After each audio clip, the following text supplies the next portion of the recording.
পুরো দেশের ইকোনমিক অ্যাক্টিভিটির প্রাণ ভোমরা হচ্ছে গিয়ে চুরি। এই দেশের বিশাল সংখ্যক মানুষ কেন বেতন পান এ সম্বন্ধে কারো কোনো ধারণাই নেই।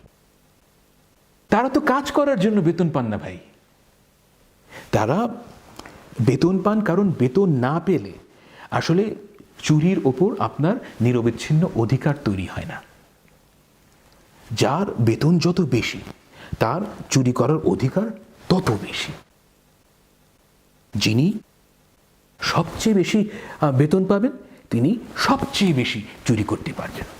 বাঙালি এভাবেই তার প্রাণীর নেতাকে সম্মান জানায়। খেয়াল করেছেন কিনা জানি না, বেতন জিনিসটাই হচ্ছে গিয়ে আপনার চুরি করার পারমিট।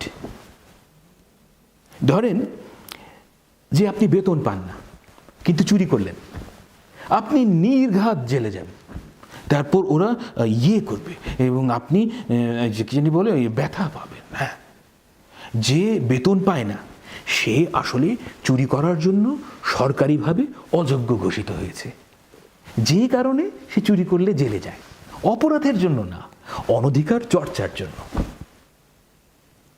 আর আপনি যদি বেতন পান তাহলে সমাজের প্রতিটি মানুষ, রিক্সাওয়ালা থেকে নিয়ে 4 স্টার কিংবা মুজিব কোর্ট, সবাই আপনার চুরি করার অধিকারকে স্বীকার করে নেবে।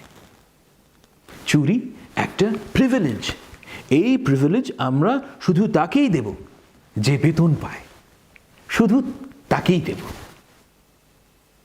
যে সবচেয়ে বেশি বেতন পাবে সে তেল, নদী, রাষ্ট্রীয় সম্পদ, ভোট সব কিছু চুরি করতে পারবে।